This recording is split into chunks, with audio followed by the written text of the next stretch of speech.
دین تشریف فرمائے یہاں پہ. پروردگار علماء کو زندہ رکھے، سلامت رکھے.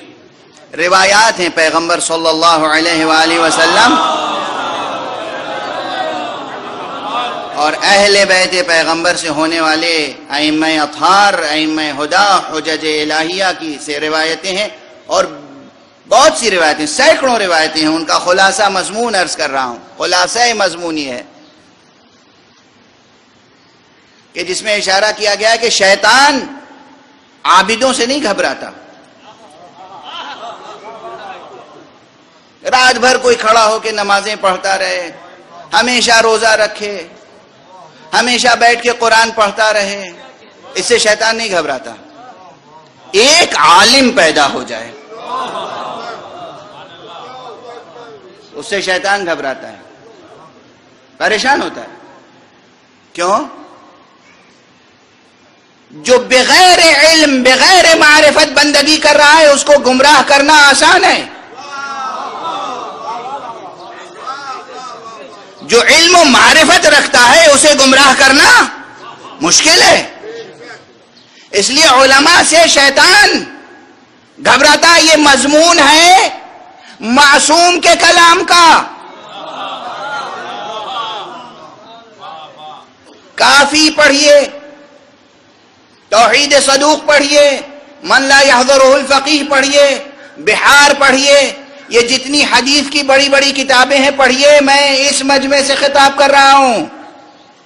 جو علماء، فقہا اور مجتہدین سے بیزاری کا اظہار کرتے ہیں، معصوم کا کلام ہے، علماء سے شیطان گھبراتا ہے.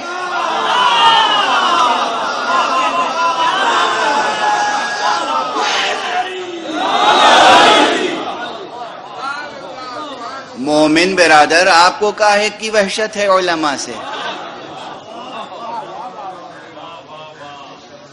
یہ بھی ایک سازش کا حصہ ہے. مکتب اہل بیت میں چونکہ ایک خاص تہذیب چلی آ رہی ہے، ایک تہذیب چلی آ رہی ہے. رسول اللہ صلی اللہ علیہ وسلم جب تھے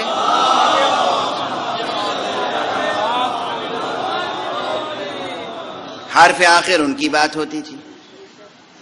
وہ تشریف فرما نہیں ہوئے جب دنیا میں، تو امام وقت حرف آخر ان کی بات ہوتی تھی. امام ظاہر نہیں ہے اس وقت، اب حرف آخر کس کی بات ہوگی؟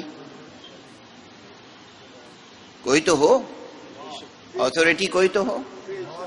تو اب ظاہر ہے کہ خود معصومین نے بتایا کہ جو ہماری روایتیں نقل کرنے والے ہیں، جو ہماری باتیں تم تک پہنچانے والے ہیں، وہ ہماری طرف سے تم پر حجت ہیں. یہ کس پائے کے ہوں؟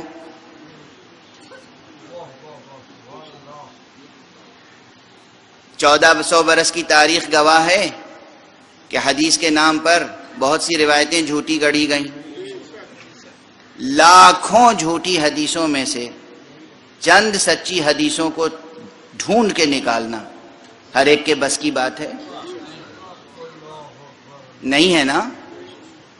اس لیے ہمیں اس پائے کے راوی چاہیے جو حدیث کتاب میں پڑھیں تو لکھے ہوئے حرفوں سے دہان معصوم کی نکھت کا استشمام کر لیں. یہ سمجھ لیں کہ کون سا کلام معصوم نے کہا ہے، کون سا نہیں کہا ہے.